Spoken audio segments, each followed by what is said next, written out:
Hello dear students, मैं Vikrant sir. इस video में हम समझेंगे कि आपके 10th स्टैंडर्ड के इंग्लिश का इवैल्यूएशन पैटर्न कैसा होता है। मतलब आपकी जो एक्टिविटी शीट होती है, दूसरे शब्दों में आपका जो रिटर्न पेपर होता है, वो उसके जो मार्क्स है वो कैसे डिवाइड किए गए हैं वो हम समझेंगे। तो देखिए, इंटरनल इवैल्यूएशन मतलब ये मार्क्स आपके स्कूल की तरफ से होते हैं। ओरल एग्जामिनेशन, जिसमें मतलब ओरल एग्जामिनेशन 10 मार्क्स का होता है, जैसे कि लिसनिंग स्किल्स पर 5 मार्क्स और स्पीकिंग स्किल्स पर 5 मार्क्स, ऐसे 10 मार्क्स होते हैं ओरल एग्जामिनेशन पर। और दूसरे 10 मार्क्स किस पर होते हैं?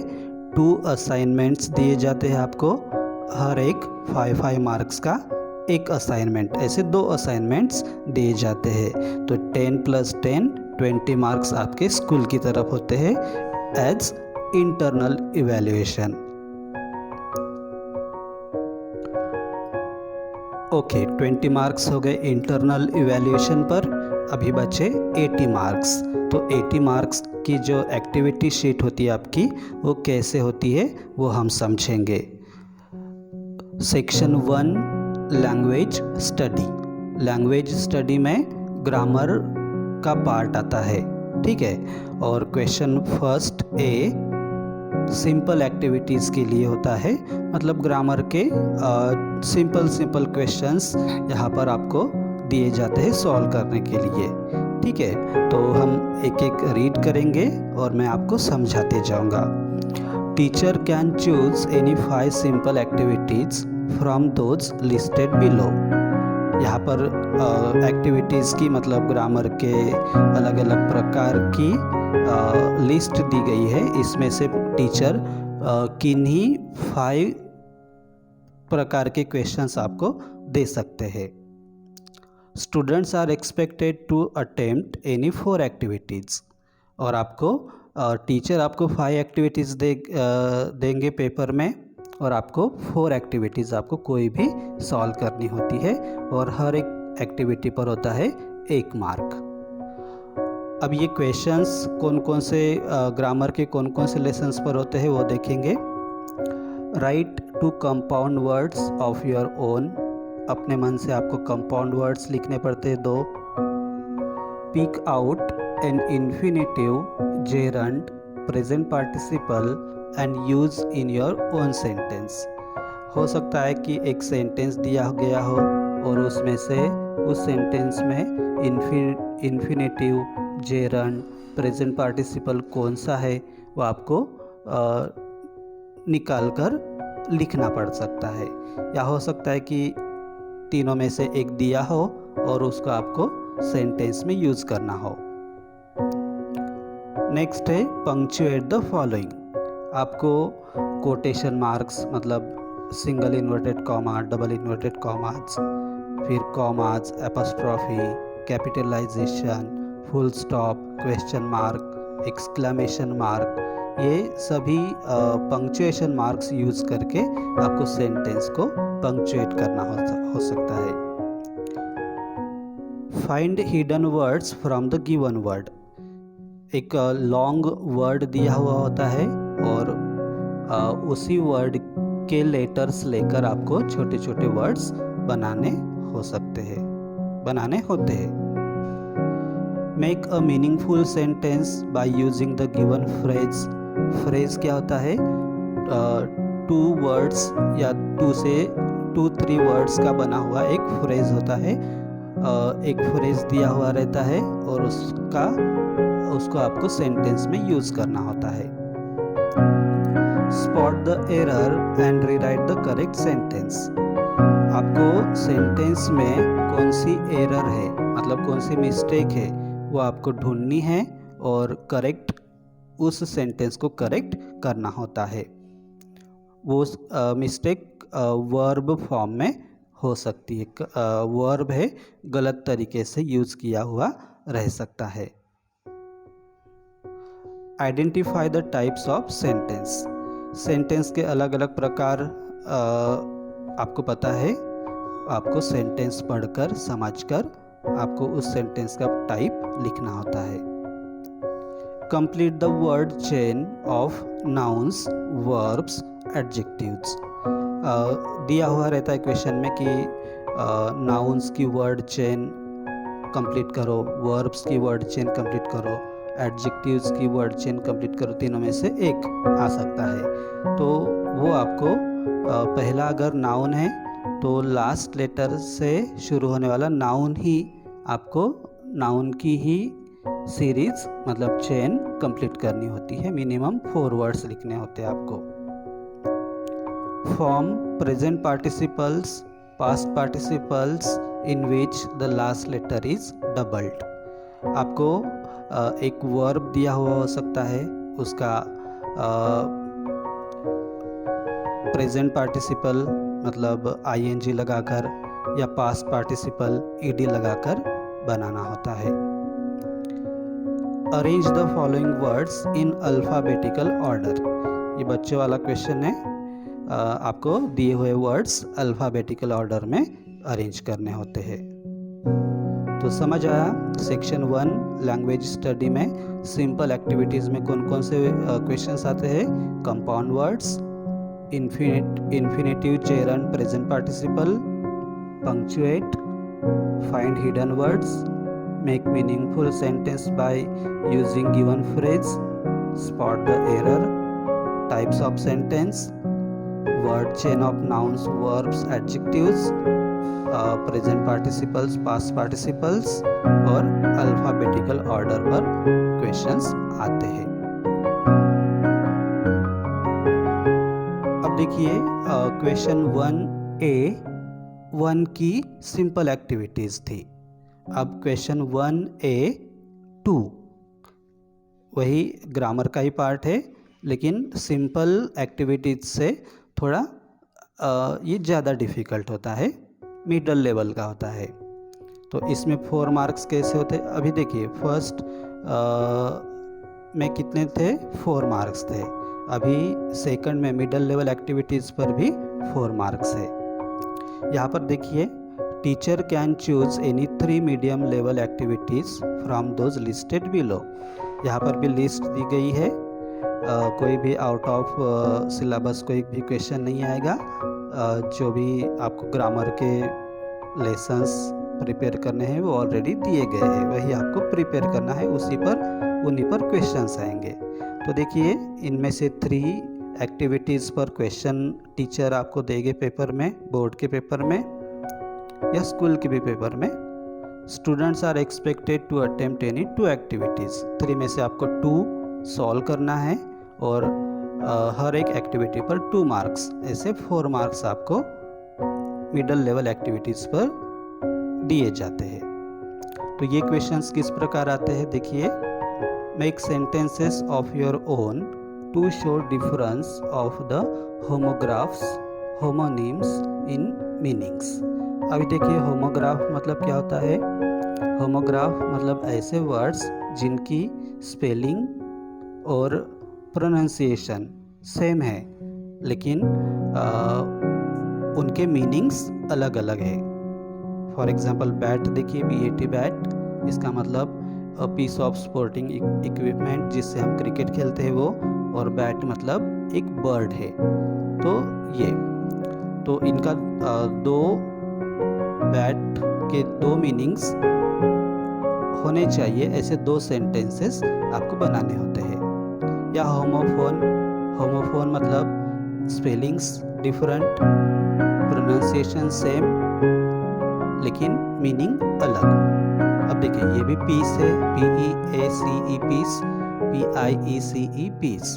तो बोलेंगे पीस ही, लेकिन स्पेलिंग अलग है और मीनिंग भी अलग है। तो ये फर्स्ट क्वेश्चन होता है होमोग्राफ और होमोफोन्स पर। देन आता है डायरेक्ट एंड इनडायरेक्ट नरेशन। आपको पता ही है डायरेक्ट इनडायरेक्ट स्पीच आपको कन्वर्ट करने के लिए आ सकता है, डायरेक्ट से इनडायरेक्ट, इनडायरेक्ट से direct. Conversion of tenses. Tenses 3 tenses है और तीनों के 4 सब काइंड्स है। तो उनमें से किसी भी प्रकार के टेंस से किसी भी प्रकार के टेंस में कन्वर्ट करने के लिए क्वेश्चन पूछा जाता है। Change the voice by giving object और subject. Change the voice, active voice, passive voice, अलग अलग प्रकार के सेंटेंस को अलग अलग मतलब एक्टिव से पैसिव में कैसे कन्वर्ट करते हैं, पैसिव से एक्टिव में कैसे कन्वर्ट करते हैं, वो हम ग्रामर के पार्ट में सीखने वाले हैं। और ये जो नवनीत पब्लिकेशन की डाइजेस्ट है ये पूरी हम सीखने वाले हैं, ठीक है। वर्ड रजिस्टर मतलब एक कॉन्सेप्ट दी जाती है आपको, फॉर एग्जांपल नेचर, और नेचर से रिलेटेड आपको 4 वर्ड्स लिखने होते हैं। तो ये 5 एक्टिविटीज़ होती है, इनमें से 3 पर क्वेश्चन पूछा जाता है, क्वेश्चंस पूछे जाते हैं 3 पर, और 2 आपको सॉल्व करने होते हैं। हर एक एक्टिविटी पर 2 मार्क्स होते हैं। ओके, अभी क्वेश्चन 1A हुआ, अभी क्वेश्चन 1B लैंग्वेज स्टडी। अब यहाँ पर चैलेंजिंग एक्टिविटीज होती है, इसमें आपको थोड़ा अपना ब्रेन यूज करना पड़ता है। ये 2 मार्क्स की होती है। Teacher can choose any 2 challenging activities from those listed below. इनमें से कोई भी 2 activities, students are expected to attempt any 1 activity for 2 marks. 2 में से इनमें से 2 में से 1 आपको सॉल्व करनी होती है। Use same given word as a noun as well as a verb in sentences. आपको एक ही वर्ड दिया रहता है और उसको एक सेंटेंस में एज अ नाउन यूज करना है और दूसरे सेंटेंस में एज अ वर्ब यूज करना होता है। Change the degree of comparison. आपको कौन कौन सी डिग्रीज होती है, पॉजिटिव, कंपैरेटिव, सुपरलेटिव डिग्रीज। हम तीनों बड़े डिटेल्स में आपको समझने वाले हैं। अंडरलाइन और pick out the modal auxiliary and state its function. Modal auxiliary sentence में कौन सा है वो आपको चूज करना होता है और उसका कार्य क्या है, उस सेंटेंस में वो क्या शो करता है वो आपको बताना होता है। Analyse the sentence. Sentence simple से कॉम्प्लेक्स या कॉम्प्लेक्स से सिंपल या कंपाउंड से सिंपल, ऐसे एक दूसरे में कन्वर्ट करना होता है आपको। Use the given 2 words into 1 meaningful sentence. 2 words दिए जाते हैं और दोनों वर्ड्स एक मीनिंगफुल सेंटेंस, दोनों वर्ड्स का एक मीनिंगफुल सेंटेंस आपको बनाना होता है और दोनों वर्ड्स वहाँ पर उस सेंटेंस में यूज होने चाहिए। तो हो गया ये चैलेंजिंग एक्टिविटीज 2 मार्क्स। अब देखिए यहाँ पर नोट दी गई है, इसमें ये बताया गया है कि जो अभी तक जो एक्टिविटीज बताई गई है उनके अलावा भी दूसरी एक्टिविटीज पर भी टीचर क्वेश्चन दे सकते हैं, ठीक है।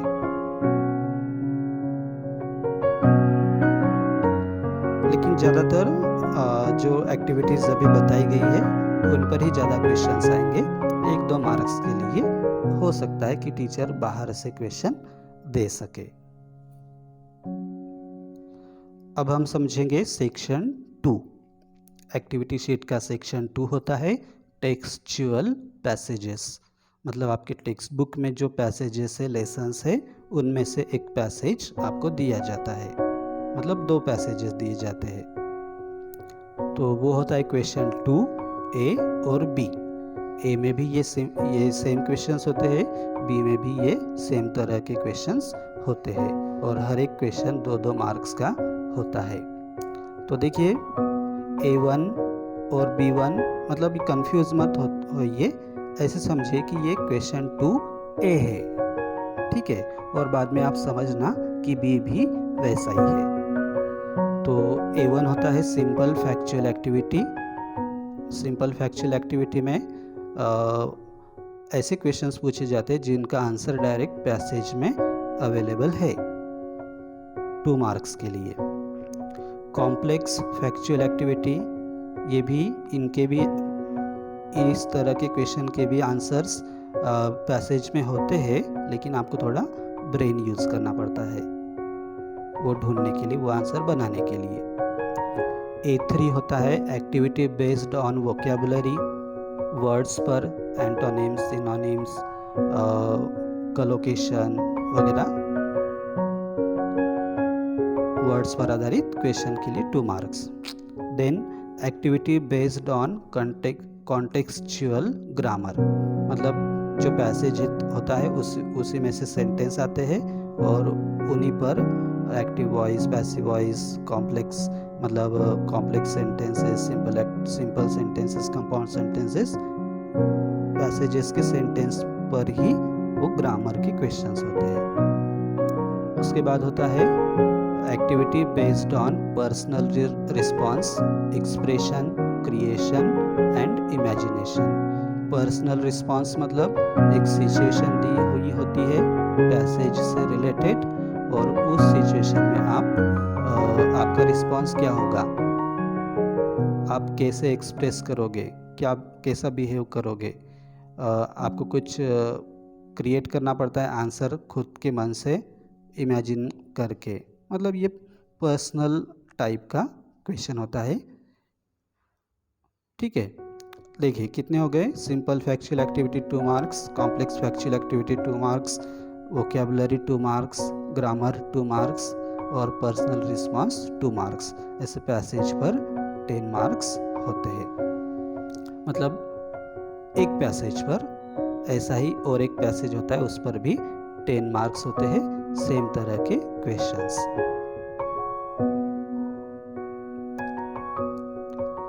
अब सेक्शन 3 होता है पोएट्री का। पोएट्री जो आपके टेक्स्ट बुक में है उन्हीं में से एक रहती है, और उस पर क्वेश्चन कैसे पूछे जाते हैं देखते हैं। ये होता है question 3A, poem for comprehension. मतलब कॉम्प्रिहेंशन मतलब अंडरस्टैंडिंग, पोएम को कैसे आप समझते हो।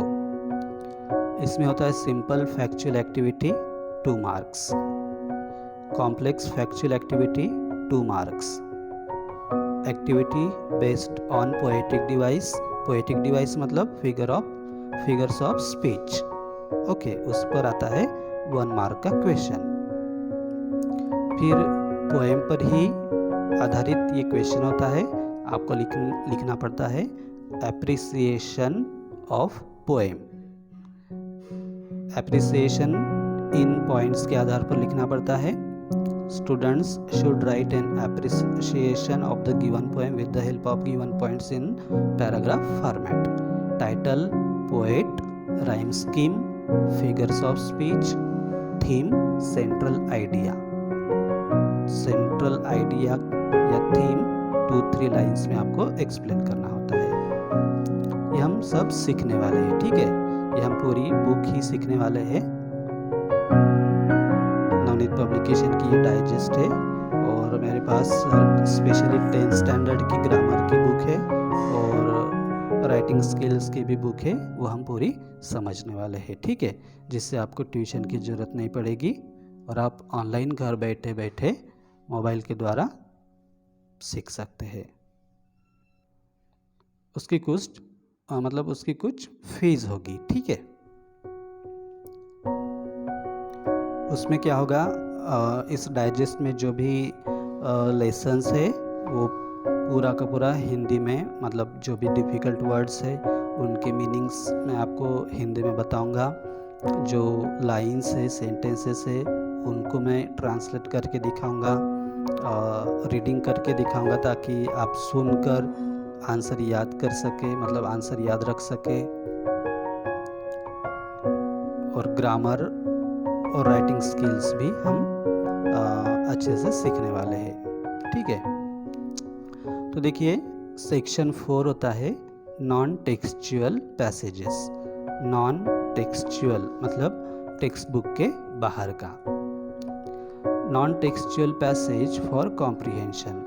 अभी ये इस पर जो क्वेश्चंस होते हैं वो टेक्सचुअल पैसेजेस पर जो क्वेश्चंस होते हैं, simple factual activity, complex factual activity, activity based on vocabulary, activity based on contextual grammar, activity based on personal response, same तरह के क्वेश्चंस नॉन टेक्सचुअल पैसेज पर होते हैं। ये होता है 10 मार्क्स का। फिर नॉन टेक्सचुअल पैसेज का आपको इसकी लिखनी पड़ती है आपको समरी। और समरी कैसे लिखते हैं, मतलब सूटेबल टाइटल, उस पैसेज को सूटेबल टाइटल देना पड़ता है। फिर उसकी जो सेंट्रल आइडिया है, मेन टॉपिक है, उसका थीम या सेंट्रल आइडिया, मतलब उस पैसेज का जो मेन सब्जेक्ट है उसके बारे में आपको कम से कम शब्दों में, अपने शब्दों में एक्सप्लेन करना होता है।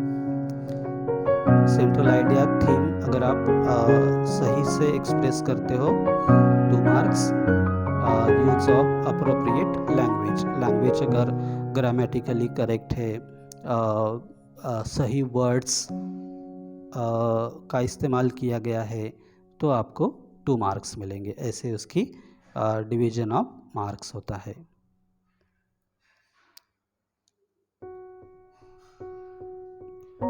ओके, तो अभी तक कौन कौन से सेक्शंस हो गए?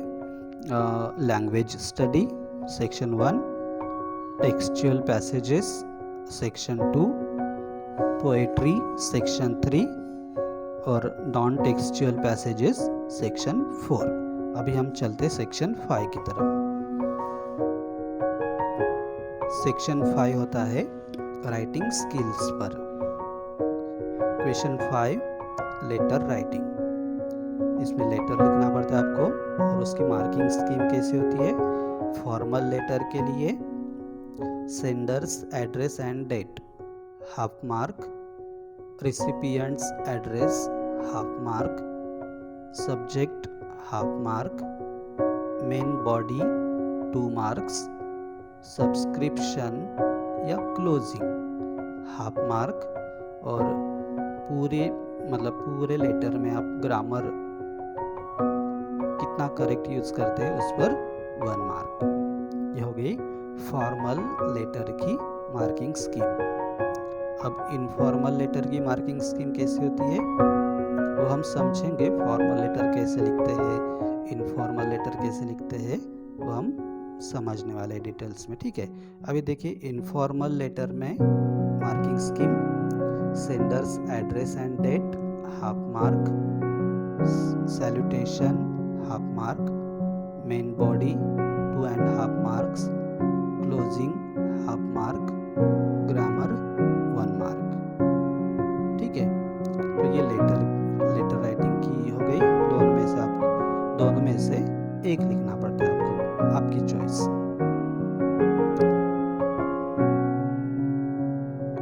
नेक्स्ट देखिए क्वेश्चन 6 होता है। Question 6A, information transfer. आपको बताइए इंफॉर्मेशन ट्रांसफर मतलब वर्बल टू नॉन वर्बल करना होता है या तो नॉन वर्बल से वर्बल। अब देखिए, read and present in a graphic form और observe the graphic and describe. ये 2 प्रकार के क्वेश्चन है। देखिए, और या तो ये नहीं तो ये, दोनों में से एक करना होता है आपको। देखिए पैसेज दिया होता है और पैसेज रीड करके आपको ग्राफिक मतलब डायग्राम के आधार पर, जैसे tree diagram, flow chart, columns and tables, passage से ग्राफिक फॉर्म में, नहीं तो ग्राफिक से मतलब tree diagram. For example tree diagram दिया रहता है, आपको उसको पैसेज फॉर्मेट में लिखना होता है। तो इसमें देखिए कैसे होता है ग्राफिक फॉर्म। फैक्ट फाइल हो सकती है, leaflet, tabular form, bar graph और linear graph, chart, tree diagram, flow chart, note making, dos and don'ts, इन प्रकार के ग्राफिक फॉर्म हो सकते हैं, उनसे आपको पैसेज में ट्रांसफ़र करना होता है। पैसेज के फॉर्म में आपको वो इंफॉर्मेशन प्रेजेंट करनी होती है, या पैसेज दिया होता है, पैसेज की इंफॉर्मेशन इनमें से एक में आपको ट्रांसफ़र करना होता है। तो देखिए मार्किंग स्कीम कैसी होती है वर्बल टू नॉन वर्बल के लिए। वर्बल मतलब पैसेजेस, पैसेज फॉर्मेट में, नॉन वर्बल मतलब इनके फॉर्मेट में। तो टाइटल 1 मार्क के लिए, कवरिंग ऑल पॉइंट्स, पूरे पॉइंट्स 4, 5, 6 जितने भी पॉइंट्स है पूरे कवर करेंगे तो 2 मार्क्स। अप्रोप्रिएट ग्राफिक और लेआउट, ये सही से आपको निकालना होता है, मतलब ट्री डायग्राम है तो वो ट्री जैसा लगना चाहिए और उसमें पूरे पॉइंट्स भी आने चाहिए, ऐसे, ठीक है, तो वो 1 मार्क। और ओवरऑल प्रेजेंटेशन, वो पूरा एक साथ देखने पर कैसा दिखता है, अट्रैक्टिव दिखता है या भद्दा दिखता है, उस पर 1 मार्क मिलेंगे आपको। Next non verbal to verbal, मतलब डायग्राम से आपको पैसेज में कन्वर्ट करना होता है, और उसकी मार्किंग स्कीम टाइटल 1 मार्क के लिए, यूज ऑफ गिवन पॉइंट्स, मतलब डायग्राम में जो भी पॉइंट्स दिए रहते हैं उनका सेंटेंस कैसे बनाते हो सभी पॉइंट्स का, उस पर 2 मार्क्स। ग्रामर कैसा यूज़ करते हो, करेक्ट या wrong, 1 mark. Appropriate language and conclusion मतलब उसमें से आपको एक सेंटेंस में बोलना पड़ता है कि उस पैसेज में क्या दिया गया है, उस पर 1 मार्क, ठीक है। तो ये 6A का हो गया इंफॉर्मेशन ट्रांसफ़र। अभी 6B, views and counter views और ड्राफ्टिंग अ स्पीच। आपको यहाँ पर चॉइस बहुत दी गई है, आपको जो भी आपके लिए, आप जिसमें इंटरेस्टेड हो या जो आपको इजी लगता है वो आप कर सकते हो। लेटर में भी क्या चॉइसेस है, फॉर्मल लिख सकते हो या तो इनफॉर्मल लेटर। इंफॉर्मेशन ट्रांसफ़र में आप क्या कर सकते हो, वर्बल टू नॉन वर्बल, नहीं तो नॉन वर्बल टू वर्बल। अब 6B, क्वेश्चन 6B, इसमें भी आपको चॉइस है, या तो आप व्यूज काउंटर व्यूज लिख सकते हो या तो स्पीच ड्राफ्ट कर सकते हो। व्यूज एंड काउंटर व्यूज के मार्क, मतलब मार्किंग स्कीम। देखिए व्यूज मतलब क्या होता है, किसी टॉपिक को सपोर्ट करना, और काउंटर व्यूज मतलब क्या होता है, किसी टॉपिक के खिलाफ अपने विचार लिखना। ओके, तो proper beginning and conclusion 1 mark होता है। अप्रोप्रिएट वोकैबुलरी एंड ग्रामर, शब्द कैसे यूज करते हो इंग्लिश के, ग्रामर, उस पर 1 mark. Expressing opinion in good and lucid language with logical order, अपने जो थॉट्स है वो एक लूसिड लैंग्वेज में, मतलब ऐसे रीडर जो पढ़ने वाला होता है वो आपके जो विचार है वो पढ़ते समय ऐसे बहना चाहिए उस पैसेज में, बीच में ये क्या सेंटेंस डाल दिया, ऐसे नहीं लगना चाहिए उसको, उसे कहते हैं लूसिड। और वो सही ऑर्डर से एक विचार के बाद दूसरा विचार के बाद तीसरा विचार, ऐसे होना चाहिए, तो आपको 2 मार्क्स मिलेंगे। फिर अपीलिंग मतलब अट्रैक्टिव, जो मतलब जिसमें दम हो, ऐसे विचार आपको लिखने हैं, कुछ भी मन में आया तो लिख दिया, ऐसा नहीं। कन्विंसिंग मतलब उस टॉपिक के बारे में, वो टॉपिक क्यों अच्छा है या क्यों बुरा है, कन्विंसिंग। ओके, तो ऐसे अपीलिंग एंड कन्विंसिंग थॉट्स के लिए 1 मार्क होता है। तो ये हो गया व्यूज एंड काउंटर व्यूज का। अब स्पीच की मार्किंग स्कीम कैसे होती है देखते हैं। अप्रोप्रिएट बिगिनिंग एंड मतलब और कंक्लूजन, आप स्पीच की शुरुआत एक अलग ही तरह से होती है, राइट ना। और उसकी एंडिंग भी अलग ही तरह से होती है। वो प्रॉपर बिगिनिंग और प्रॉपर कंक्लूजन होना चाहिए, तो आपको मिलेगा 1 मार्क। बॉडी मतलब मेन स्पीच, मतलब उस फॉर एग्जांपल इंडिपेंडेंस डे के बारे में बताया गया है तो उसकी बिगिनिंग अलग ही होगी, राइट ना, और उसका एंडिंग अलग ही होगी, लेकिन उसके बारे में मेन इंफॉर्मेशन वो होती है body. Use of given points दिए रहेंगे आपको, तो वो स्पीच में डालना है। एडिशनल पॉइंट्स अपने मन से, कुछ और पॉइंट्स अपने मन से ऐड करना है जो पॉइंट्स पेपर में दिए नहीं है। उसके अलावा appropriate use of language, proper sentence का स्ट्रक्चर होना चाहिए। Then appropriate sequence and flow of language. Sequence मतलब किसी टॉपिक के बारे में आप अपने विचार स्पीच में एक्सप्रेस कर रहे हो, तो वो सही ऑर्डर में एक्सप्रेस करने का जो सीक्वेंस है वो सही होना चाहिए।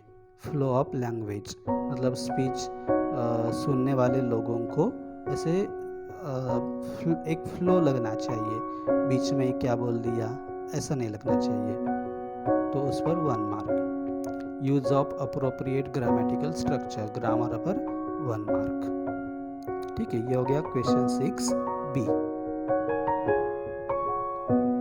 अब देखिए सेक्शन 6 क्रिएटिव राइटिंग। ये टेबल हिल रहा है मेरा, तो आप उससे डिस्टर्ब ना हो, ठीक है।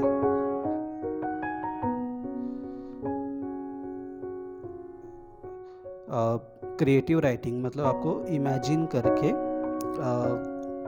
राइटिंग करनी होती है, ठीक है। Expansion, question 7A, expansion of proverbs, maxims, quotations, slogans. मतलब देखिए एक्सपेंशन मतलब एक सेंटेंस में आपको कुछ प्रोवर्ब मतलब कहावत या मुहावरा दिया रहता है। मैगजीम मतलब सिद्धांत, मतलब जीवन का सिद्धांत, कुछ सीखते हैं ना हम किसी इंसिडेंट से, वो वाला सिद्धांत। कोटेशंस किसी के द्वारा बोला हुआ सेंटेंस, किसी ग्रेट लीडर के द्वारा। स्लोगन्स नारा, जो हम पानी बचाओ वगैरह स्लोगन देते हैं ना, सेव अर्थ सेव लाइफ, वैसे एक सेंटेंस में ये प्रोवर्ब दी हो सकती है, मैगजीम, कोटेशन या स्लोगन दी हुई हो सकती है एक सेंटेंस में, और आपको उसको पैसेज के फॉर्मेट में एक्सपेंड करना होता है, उसका विस्तार करना होता है, ठीक है। और इसकी मार्किंग स्कीम कैसी होती है? Title and proper beginning. Title लिखोगे और प्रॉपर बिगिन करोगे उसको 1 mark. Elaboration of idea, subject, theme. Elaboration मतलब एग्जाम्पल्स वगैरह देकर कुछ इंसिडेंट्स, घटनाओं का जिक्र करके आप उस आइडिया को, सब्जेक्ट को या थीम को, जो टॉपिक को इलेबोरेट करो, तो 2 marks. Use of appropriate grammar and vocabulary, grammar और vocabulary 1 mark. Proper conclusion and layout मतलब उसका स्ट्रक्चर एक बढ़िया सा दिखना चाहिए, अट्रैक्टिव दिखना चाहिए, लेआउट, ठीक है।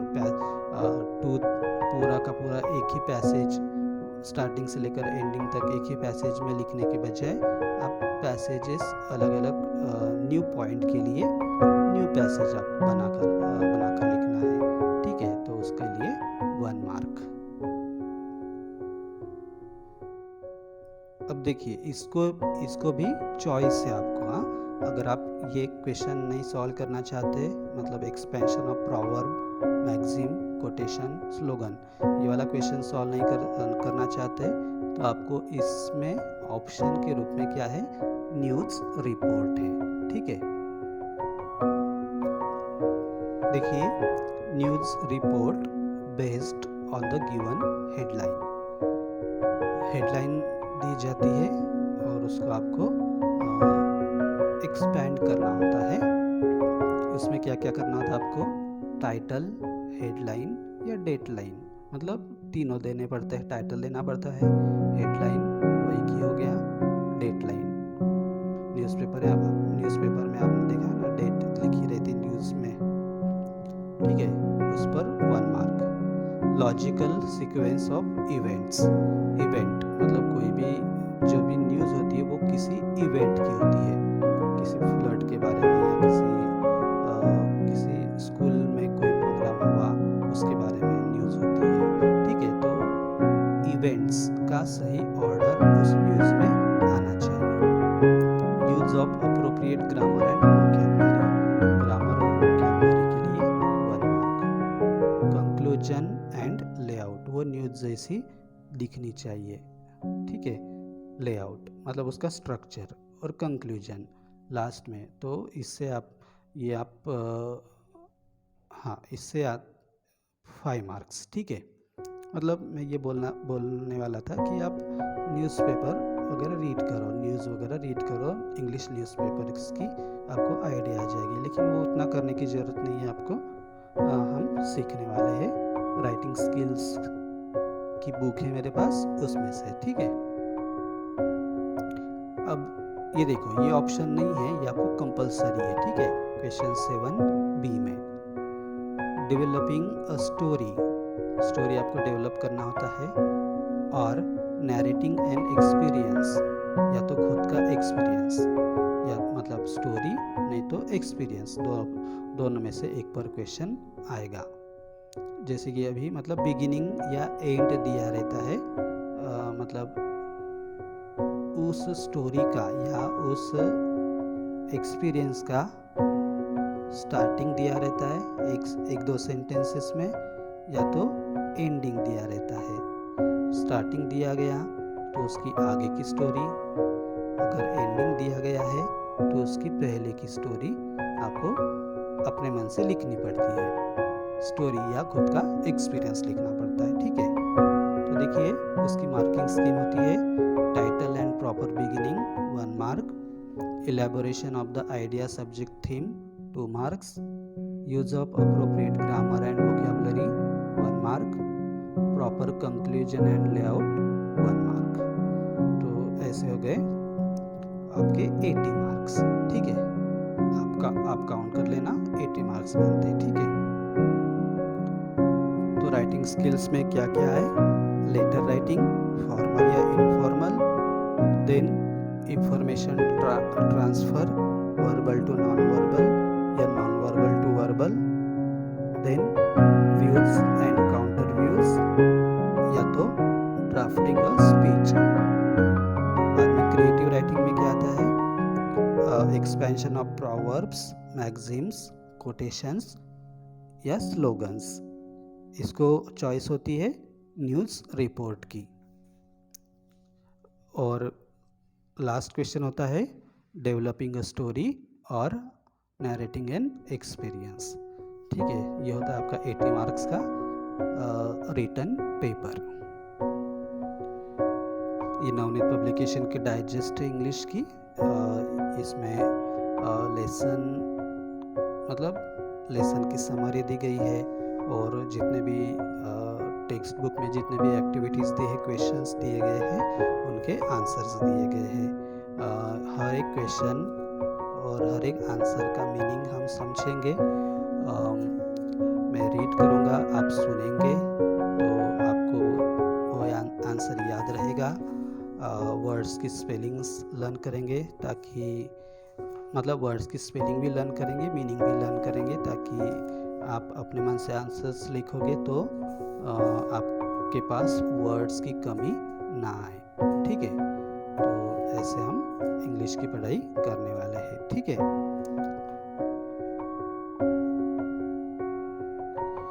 यही आप घर में इंग्लिश की स्टडी करना चाहते हैं तो आप मुझसे कांटेक्ट कर सकते हैं। ये मेरा व्हाट्सएप नंबर है।